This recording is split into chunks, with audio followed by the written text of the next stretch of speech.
चेहरा है या चांद खिला है, जुल्फ घनेरी शाम है क्या, सागर जैसी आंखों वाली, ये तो बता तेरा नाम है क्या।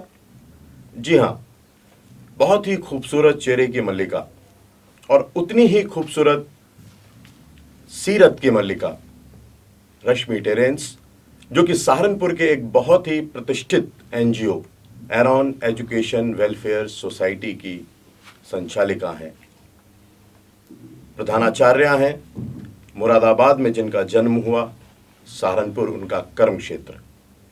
ऐसी विभूति रश्मि टेरेंस आज हमारे साथ हमारे कार्यक्रम खुल के बाद संदीप के साथ में उपस्थित है। रश्मि टेरेंस, बहुत बहुत स्वागत है खुल के बाद संदीप के साथ में। नमस्कार, बहुत बहुत धन्यवाद इस शो में मुझे आमंत्रित करने के लिए। मैं अपने आप को सौभाग्यशाली मानती हूँ। बहुत छोटे से सवाल, कौन है रश्मि टेरेंस? रश्मि टेरेंस मानवता से भरी हुई एक जिंदा दिल इंसान है, जो सोचती है कि जो वो करती है वो इतना करे कि सबके लिए पूरा पड़े। मानवता यानी समाज सेवा, यानी कि समाज सेवा। ठीक। और लुक ग्लैमरस, स्टाइल आइकॉन, क्या दोनों में सिमिलैरिटी है, तारतम्यता है या डिफरेंसेस हैं क्या? Personality and profession and passion, ये कहीं ना कहीं एक दूसरे से जुड़ के चलते हैं तो एक्सेलेंसी पे खड़े होते हैं। पर्सनालिटी में हमेशा मेरा इंटरेस्ट रहा है कि मैं एक ऐसा प्रेजेंटेबल बनूं कि जब मैं सामने आऊं तो आधा काम तो वहां से भी हो जाता है कि आप कैसे प्रेजेंटेट करते हैं अपने आप को। बाकी समाज सेवा एक ऐसा चीज़ है जो इनबिल्ड है, जो जिसके लिए मेरी कोई ड्यूटीज नहीं लगी हुई है। I am not being paid for that, but it comes from inside. और जो चीज़ें इनसाइड से आती हैं, अगर वो कहीं ना कहीं आपके पास शो होती हैं तो वो और ब्यूटिफिकेशंस में आपकी ऐड ऑन हो जाती हैं। अच्छा, ऐसा सुनने में आया कि जब आप यंग थी, माशाल्लाह यंग तो आप अब भी हैं, लेकिन जब आप बच्ची थी बल्कि, और ये जो अब हैं आप, ये एक बहुत अच्छा खासा ट्रांसफॉर्मेशन हुआ है आपकी पर्सनालिटी में। शुरू में आप जो आपका स्किन कलर है, जबकि स्किन कलर को लेके ठीक है, हमें कोई बात ज़्यादा करनी नहीं चाहिए, but it was dark at a time, and अब जो है आप बिल्कुल खूबसूरती और रंग से लबरेज हैं। तो क्या ये कैसे हुआ ये? ओके, क्योंकि आपने सवाल पहले ही बोला सुना है, तो ये आपने सिर्फ सुना है। क्योंकि मैं by birth Indo western father की बेटी हूँ, तो मेरा by birth he colour was fair and, और जो लुक्स हैं वो हमेशा से ही मेरे अपने ब्रिंगिंग अप के साथ चेंज होते रहे हैं। एंड आई बिलीव कि आप बचपन से लेके आप टिल डेट तक जो भी होते हैं, वो ट्रांसफॉर्मेशन आपका, अपग्रेडेशन आपका बाहर की चीज़ों को देखते हुए, वक्त को देखते हुए बदलता रहता है। सो ओनली शायद मेरे साथ ऐसा हुआ है। मुरादाबाद से आप सहारनपुर आए, लेकिन इस बीच रुड़की, पूना, देहरादून, इतनी सारी जगह। मेरा बर्थ प्लेस मुरादाबाद है और शायद मैं वहाँ पे बहुत ही छोटे टाइम तक के लिए रही हूँ। उसके बाद स्कूलिंग के लिए मुझे रुड़की स्कूल भेजा गया, जहाँ मैंने मैक्सिमम अपना टाइम बिताया है अपनी स्कूलिंग में। और उसके बाद मैंने अपनी ग्रेजुएशन के लिए पूना गई थी और पूना में अपना सेमी ग्रेजुएशन पूरा किया। और जो बाकी के सिटीज़ आते हैं वो आफ्टर वेडिंग है, जहाँ पे मैं अपने हस्बैंड के साथ, अपनी फैमिली के साथ कुछ टाइम तक रहने गई हूँ। क्योंकि apart from my Saharanpur work, Dehradun में भी हम लोग का एक अपार्टमेंट है जहाँ हम लोग टाइम बिंग के लिए जाते हैं। And rest Delhi is of place जहाँ पे थोड़ा बहुत हम लोग रहने के लिए जाते हैं, क्योंकि that's the apartment there here. अभी आपने बताया कि एजुकेशन के लिए आप पूना गई, क्यों? क्या देहरादून या रुड़की में एडमिशन नहीं मिल पाया था? मैं आपको बता देती हूँ, जैसे कि हम लोग की कम्युनिटी है, हम लोग की कम्युनिटी के अपने एक स्कूल्स एंड कॉलेजेस अपॉइंटेड है हम लोगों के लिए। बचपन से ही हम लोग, फॉर एग्जांपल मैं सेवन्थ डे एडवेंटिस्ट हूँ। Okay. तो हमारे जो स्कूल्स जिस जिस सिटीज़ में हैं हम लोग स्कूलिंग्स वहाँ जाते हैं, हमारे कॉलेज जिस जिस सिटीज़ में हम लोग कॉलेजेस वहाँ जाते हैं। तो मेरा जो रुड़की के बाद कॉलेजिंग था वो पुणे था, तो इस वजह से मुझे उसी बैकअप में पुणे जाना पड़ा। क्योंकि बेसिकली हम लोग अपने ही स्कूल में पढ़ते हैं और फिर वहाँ से ट्रेनिंग हम लोग हायर स्टडीज में पढ़ते हैं, और अपनी ही कम्युनिटी में हम लोग को जॉब्स वगैरह सब लोग पहले से ही सेटल होती हैं। अच्छा, मींस फ्यूचर जो है सिक्योर है आपके होता अपने है, स्कूल बिल्कुल। कॉलेजेस में पढ़ने के बाद। जी बिल्कुल। रश्मि का बचपन कैसा था? रश्मि का बचपन बहुत प्लेन था, क्योंकि डैड मॉम दोनों ही एजुकेशनलिस्ट थे, टीचर्स थे, और बेसिकली जैसे कि देखा जाता है टीचर्स के बच्चों में बहुत ज़्यादा अपने आप ही एक प्लेननेस होती है। हम लोगों को बचपन से ही ये बताया जाता है कि पढ़ाई करनी है और पढ़ लिख के कुछ बड़ा बनना है। तो ज़्यादातर जो हम लोग को प्रमोट किया जाता था वो एजुकेशन की तरफ, स्पोर्ट्स की तरफ। सो एक प्लेन बचपन के साथ फोकस ही था कि स्पोर्ट्स में आगे बढ़ना है, एजुकेशन में आगे बढ़ना है और पढ़ लिख के कुछ बड़ा बनना है। बचपन में पिटाई हुई है तुम्हारी कभी? बेसिकली सारे ही बच्चों की मेरे ख्याल से बचपन में पिटाई होती है, लेकिन हाँ मेरी ज़रूरत से ज़्यादा हुई है, क्योंकि हमेशा मैंने अपनी मन की मर्जी ज़्यादा करने की कोशिश की है, क्योंकि क्यूरियोसिटी थी कि क्या चीज़ कैसे होती है, उसे सीखने में कई बार कुछ गलतियाँ भी हो जाती थी, जिसकी वजह से हाँ पिटाइयाँ बहुत ज़्यादा होती है। स्टूडेंट कैसी थी? स्कॉलर थी? I was a brilliant student. Okay. और क्योंकि बचपन से सिखाया था फोकस करना, और डर भी था कि अगर नहीं किया तो पापा से पिटाई अच्छी पड़ी हुई है। तो as a student I was a good student, favourite of my teachers and my all the elders there. Okay, तो चलो देखते हैं तुम कितनी ब्रिलियंट स्टूडेंट थी, और चलते हैं तुम्हारी क्लास की तरफ, और एक छोटा सा गेम रैपिड फायर खेलते हैं तुम्हारे साथ, जिसमें हिंदी से इंग्लिश या इंग्लिश से हिंदी में ट्रांसलेशन करना है। फाइन? रेडी? लॉक किया जाए? लॉक किया जाए। चलिए ठीक है। मटका, पॉट, गोबर, काउडन, नोजपिन, लॉन्ग, ओके, इन्वेस्टिगेशन, जांच पड़ताल, जूरिस्प्रूडेंस, विधि शास्त्र, गुलकंद, गुलुकंद, गुलुकंद, I don't know, you don't know, okay, किंग कर्तव्य विमूढ़, किंग कर्तव्य विमूढ़, that's a big word, that's a very much Hindi. Yes, I don't know, नहीं मालूम, किंग कर्तव्य विमूढ़, that is spellbound. Spellbound. Okay, I have not heard this word. Hindi में नहीं सुना। Spotlight, spotlight. आई मीन मेरे को बहुत ज़्यादा हिंदी थोड़ा सा सीखने में टाइम लगा है, तो कुछ चीज़ें इंग्लिश में I can speak, but Hindi word क्या है, I am little bit weak in. Fine, talk show, talk show, वार्तालाप programme. Fine, Tetra Pak, Tetra Pak आपका carton box. Spontaneous, spontaneous is on the spot. Exact Hindi of spontaneous. I can't speak that much Hindi. Exact Hindi. प्रत्युन्नमति, बहुत बड़ा word है मेरे लिए। हलवाई, हलवाई इज कन्फेक्शनियर। हलवाई इज कन्फेक्शनर, या कन्फेक्शनर। ओके, अनलकी, दुर्भाग्यशाली। दुर्भाग्यशाली, दैट्स सो गुड। ये जो लास्ट था दुर्भाग्यशाली, इसमें जो अगर आपकी पहले की कुछ गलतियां थी एक दो, वो उसको कवर अप कर दिया। हिंदी पे बहुत सी बार टोका भी गया है। मुझे लगता है मुझे अभी और थोड़ा हिंदी सीखना में प्रैक्टिस करनी पड़ेगी। बिल्कुल। अच्छा, सामाजिक कार्य होते हैं, क्या इसलिए किए जाते हैं कि समाज में आपको एक पहचान मिलती है, एक स्थान मिलता है, लोग आपकी वाहवाही करने लगते हैं, आपकी पूछ बन जाती है, क्या ऐसा भी है? नहीं, मुझे ऐसा कुछ नहीं पता इस चीज के बारे में, क्योंकि दो तरह के लोग हैं, एक वो जो अपने शौक के लिए करते हैं, एक वो जो अपनी प्रसिद्धि के लिए करते हैं। मैंने हमेशा दिल से किया, शौक से किया अपने, क्योंकि जैसे मेरी मम्मा थी बचपन में, हमेशा ही हमसे पहले किसी मांगने वाले को देना पसंद करती थी। तो वो चीज़ हम सीखते सीखते इतना आ गए कि हमें समाज सेवा करने में मुझे और दूसरों के लिए करने में अपने मन से आने लगा, और वो चीज़ें कब मेरे लिए प्रोफेशन बनती चली गई और कब उससे प्रसिद्धि होती चली गई, ये मुझे खुद को भी बहुत बाद में पता चला, जब मेरे से सामने खड़े होने वाले मुझे पूछने लगे कि आप रश्मि टेरेंस हैं, क्योंकि वो मैंने कभी खुद के लिए नहीं किया था, हमेशा दूसरों के लिए करना चाहा था। अच्छा, रश्मि टेरेंस की जो पर्सनालिटी बनी है, मुझे लगता है ये टाइम केवल 3-4 साल पीरियड का है, जब रश्मि से रश्मि टेरेंस बन करके आप समाज में सामने आ गई हैं। जबकि सहारनपुर में जो आपका शहर है, वहाँ पर 10-15 साल से लोग समाज सेवा के कार्य में लगे हुए हैं, लेकिन वो उस स्थान पर नहीं पहुंच पाए हैं, वो पहचान नहीं बना पाए हैं जो 3-4 साल में रश्मि टेरेंस की बन गई है। तो इस तेज गति से उन लोग को परेशानी होती है, और उसकी वजह से आपको कभी परेशानी होती है? पहला जवाब दूंगी कि जब आप किसी के लिए करते हैं और जब आप खुद के लिए करते हैं, ये दो चीज़ों में फ़र्क है। जब आप खुद के लिए कर रहे होते हैं तो शायद अभी तक आप किसी ना किसी को काट भी रहे होते हैं, किसी ना किसी को हराने की कोशिश कर रहे होते हैं, और कहीं ना कहीं फिर कोई आपको भी हराने की कोशिश कर रहा है, आपको भी काटने की कोशिश कर रहा है, इसलिए आप वहां तक नहीं पहुंच पा रहे। लेकिन जब आप दूसरों के लिए कोशिश कर रहे हैं, तो जब आप करते हैं तो 4 लोग और मिलकर आपके साथ करते हैं और उस चीज़ को वहां तक आपकी पहुंचाते हैं। और जहाँ तक परेशानी की बात है तो शायद मैं सोचती हूँ कि मैं इतना फोकस नहीं करती, मैं नहीं सोचती कि मुझे किसी की लाइन छोटी करनी है, मैं सोचती हूँ मुझे अपना काम करना और अपनी लाइन बड़ी करनी है, इसलिए मैं इतना चीज़ों में नहीं घिरती कि मुझे किसी से किसी चीज़ की परेशानी हो। गुड।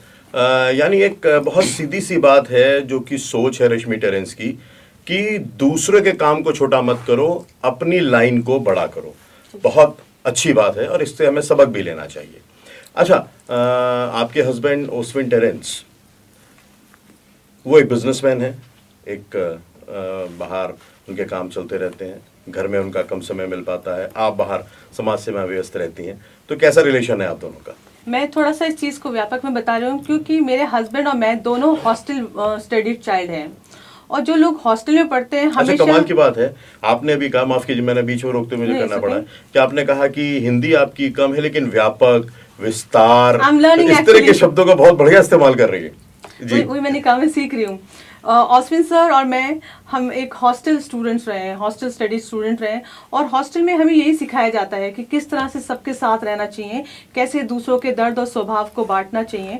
इसी तरह जब मैं और सर एक दूसरे से वेडेड हुए और उन्हें लगा कि मेरा शौक बहुत ज़्यादा सामाजिक तरीके से है, तो उन्होंने मुझे उसके लिए लेट गो किया। और फाइनेंशियली, क्योंकि वो बिजनेसमैन है और आप जब सेवा करते हैं तो आपकी एक लाइन है, दान धर्म धन चाहिए आपको, मतलब दान धर्म के लिए भी धन चाहिए। तो वो बिजनेसमैन होना उनके लिए मेरे लिए प्लस पॉइंट हो गया था, और मेरा समाज सेवा करना प्लस पॉइंट। हम लोगों के रिलेशंस में बहुत ही ब्यूटीफुल है क्योंकि वो मेरे बहुत ही बड़े बैक पिलर और सपोर्ट है, और वो मुझे हमेशा प्रमोट करते हैं आगे।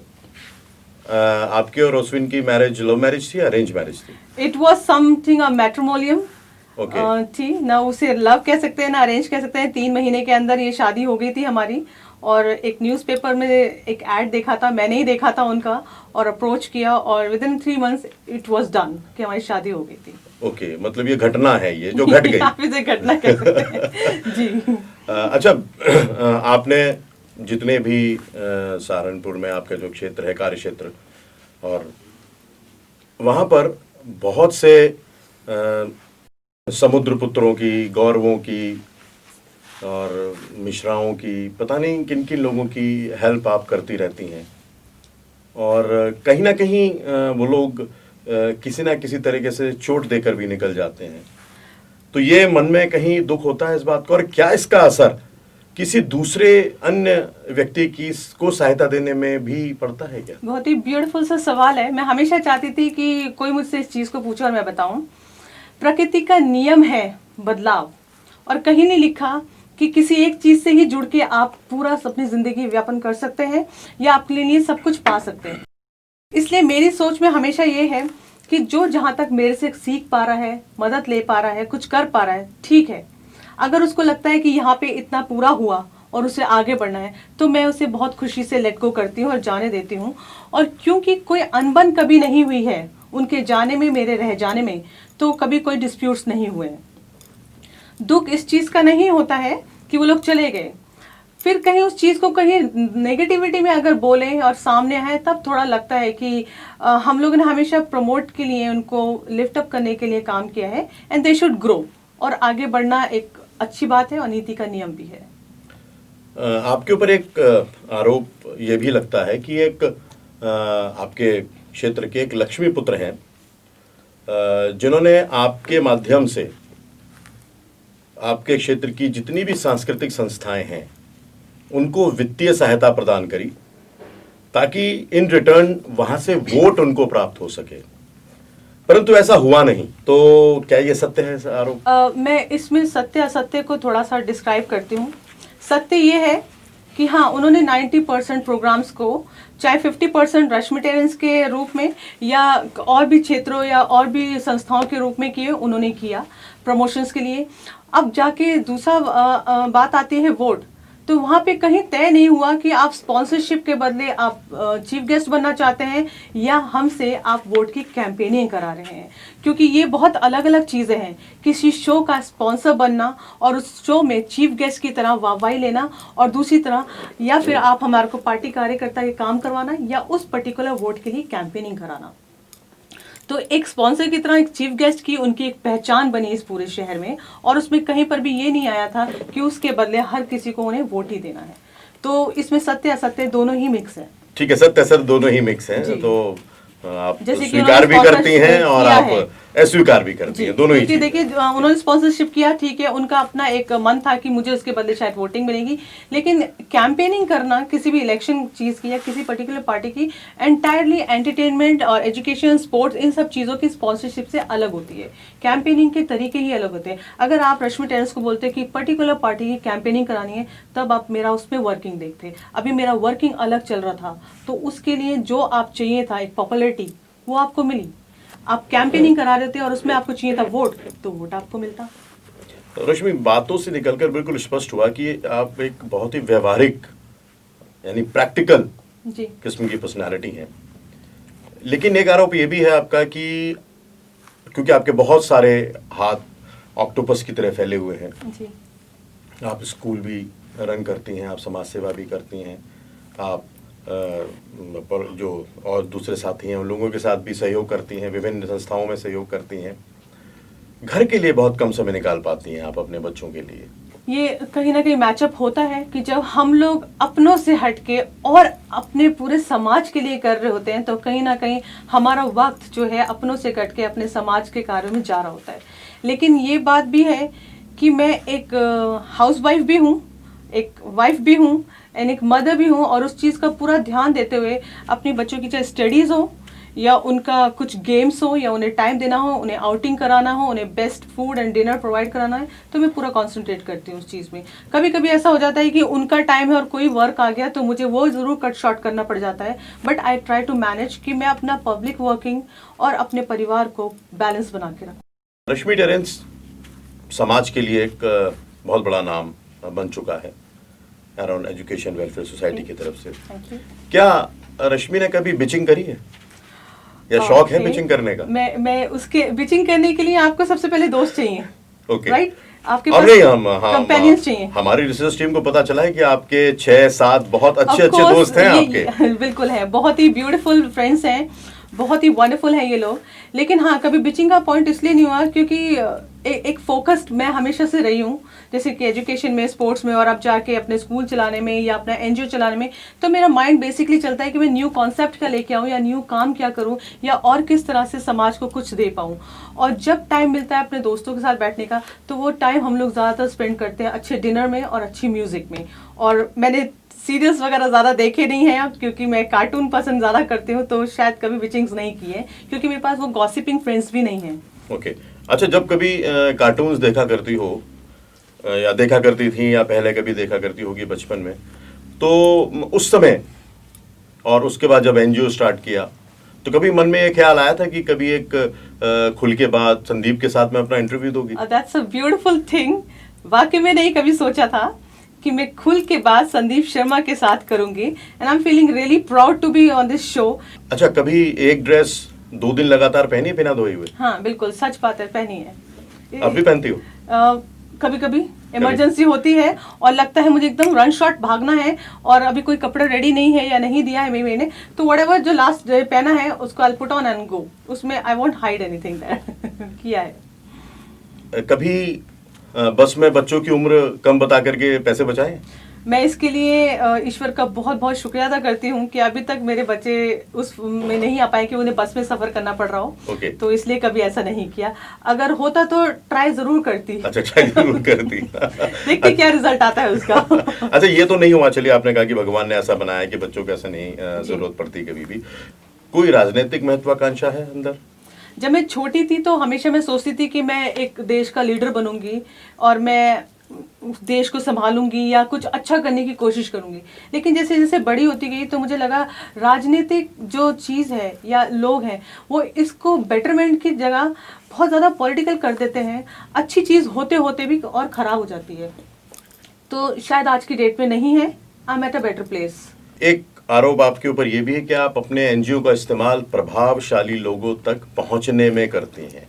एनजीओ का प्रभावशाली लोगों तक पहुंचने में मैंने इस्तेमाल कभी इसलिए नहीं किया क्योंकि वो लोग मेरे स्कूल, मैं यहाँ से 15 साल से स्कूल भी चला रही हूँ और स्कूल से ही वो लोग मेरे से जुड़ गए थे, क्योंकि उन्हें अपने किसी न किसी प्रोग्राम में स्कूल के बच्चों को बुलाना पड़ता था कि वेलकम डांस कर दीजिए, या कोई क्विज कॉन्टेस्ट है या कोई स्पोर्ट्स है। तो मैं उन लोगों से पहले ही जुड़ी हुई थी, और मैं लकी थी कि मैं उन लोगों से पहले जुड़ी थी और मेरा एनजीओ बाद में आया। तो वो लोग ऑलरेडी मेरे सेल्फ सपोर्ट में आ गए और हमेशा मेरे लिए ब्लेसिंग्स बन के रहे वो। सो कभी इस्तेमाल उनका नहीं किया, बल्कि उनका कोऑर्डिनेशन बहुत ब्यूटीफुल रहा, और वो लोग आज भी मेरे साथ ही हैं। आपके एनजीओ को खड़ा करने में किन किन लोगों का सहयोग रहा है? बहुत ज़्यादा अगर आप पुराने उसमें बात करूंगी तो सबसे पहले मैं बोलूँगी कि जब ऑस्विन सर ने ये टाइटल किया था एरॉन एजुकेशन वेलफेयर सोसाइटी, तो वो इसलिए दिया था क्योंकि हमारे को अपना स्कूल उसके नीचे एफिलिएट कराना था।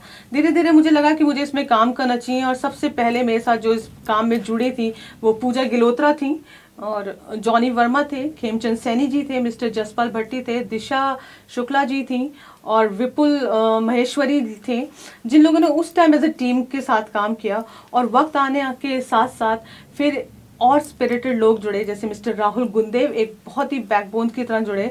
मैं नाम लेना चाहूँगी मिस्टर संदीप शर्मा जी का भी, कि वो एक बहुत ही स्ट्रांग पिलर की तरह सामने नजर आए। और इसमें जितने भी टीम मेंबर्स हैं जो लेटेस्ट अब जुड़ते जा रहे हैं, इसमें गीता चौहान जी हैं, हमारे आयुष जी हैं, गगनदीप जी हैं, मिस्टर शशांक जेमिनी जी हैं, नीलू खान हैं, और एक बहुत ही ब्यूटीफुल सर्कल बना के, और विद इन 20 के लिमिट्स में ये लोग पूरे टाइम फोकस्ड रहते हैं, 100% डिवोटीज हैं। ओके। और आप अपने इस कार्य क्षेत्र को पश्चिमी उत्तर प्रदेश से बाहर भी ले जाना चाहती हैं? जी, मेरा विजनाइज जो है पश्चिमी उत्तर प्रदेश से बाहर भी है, इनफैक्ट आउट ऑफ इंडिया भी है, क्योंकि I want to run this NGO as an multinational NGO, जिसके अलग अलग डिपार्टमेंट्स होंगे, लाइक एजुकेशन है, हेल्थ है, डेवलपमेंट है, क्लीनिनेस है, और उसमें लोग बहुत ही हाई प्रोफेशनली काम करेंगे, क्योंकि एनजीओ का काम सेवा करना भी है बट विकास करना भी है। तो ये इंडिया वाइड नहीं, इंटरनेशनल वाइड चलने का पूरा फोकस है। Very good. What's future? कहाँ पर निगाह है?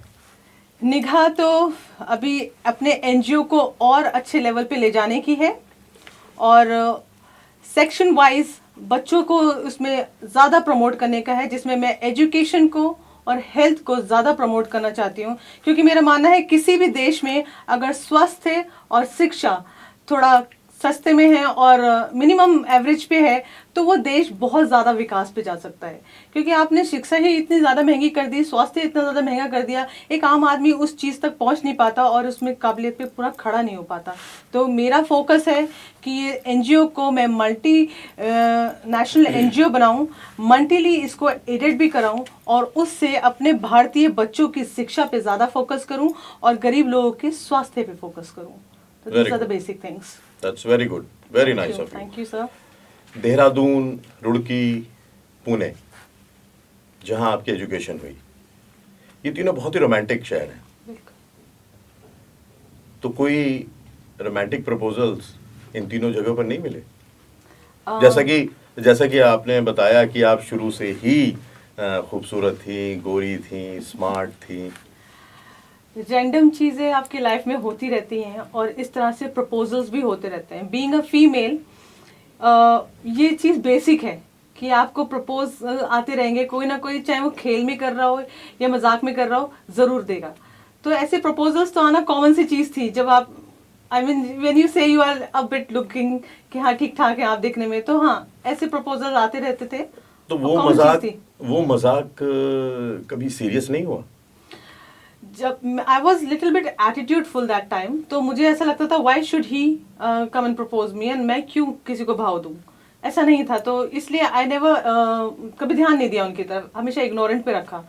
लेकिन ऐसा नहीं है कि कहीं कुछ सीरियस नहीं हुआ, क्योंकि कहीं ना कहीं आके ट्रेन भी स्टॉपेज पे आ रुकती है। तो देयर वाज अ टाइम कि मुझे भी एक प्रपोजल एक्सेप्टेड था, और शायद लाइफ टाइम को निभाने के लिए ऐसा सोचा भी था। तो ये डेफिनेटली ओस्विन सर के लाइफ में आने से पहले ही हुआ था? जी बिल्कुल, ओस्विन सर के लाइफ में आने से पहले हुआ है, और इनफैक्ट ओस्विन जी को भी शायद अब पता है। अब पता है बिकॉज ट्रू रिलेशनशिप का जो बेस है वो है एक दूसरे का विश्वास होना और एक दूसरे के बारे में नॉलेज होना। So there was someone, and now Mister Oswin is there, but life is beautiful with Mister Oswin. शादी के बाद कभी मुलाकात हुई?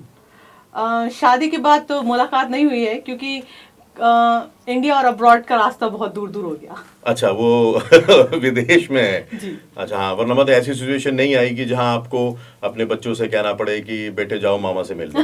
नहीं नहीं, ऐसा नहीं Basically हुआ। नहीं आई। हाँ, तो इट मीन्स फिर तो वॉचमैन जी जो है is a very secure person. He is secure। क्योंकि ताजमहल को सहेज कर रखना भी कोई आसान काम नहीं आसान होता है। बिल्कुल सही बोला। तो यानी आप मानती हैं कि आप ताजमहल हैं? मेरे हस्बैंड की नजर में। Okay. Because he has no one else than me, and he's Are such you a sure? wonderful and loyal person. Yeah, are you sure? I'm 100% sure about it. हम लोग अपने इस सेशन के बिल्कुल आखिरी में पहुंच चुके हैं, खुल के बाद संदीप के साथ में। तो कोई एक ऐसा गाना जो रश्मि टेरेंस के पूरे जीवन को चरितार्थ करता हो या उसकी सोच को दर्शाता हो? जैसे कि मेरा काम है लोगों की हेल्प करना और उनको प्रमोट करना और आगे बढ़ाना, तो उसी से रिलेटेड है चलते चलते मेरे ये गीत याद रखना, कि आप चले भी जाओगे तब भी आप कहीं ना कहीं मुझे याद रखना और आगे आगे चलते जाना। तो गा करके। Actually I am not a singer, but let's try. मैं गाना नहीं गाती हूँ बट ट्राई कर सकती हूँ। चलते चलते मेरे ये गीत याद रखना, कभी अलविदा ना कहना, कभी अलविदा ना कहना, चलते चलते। That's it. बहुत खूब। चलते चलते मेरे ये गीत याद रखना, कभी अलविदा ना कहना। यही सोच बताती है रश्मि टेरेंस की सोच को कि क्यों एरोन एजुकेशन वेलफेयर सोसाइटी के साथ, वो सबके साथ सिर्फ चलना चाहती हैं और समाज को चलाना चाहती हैं।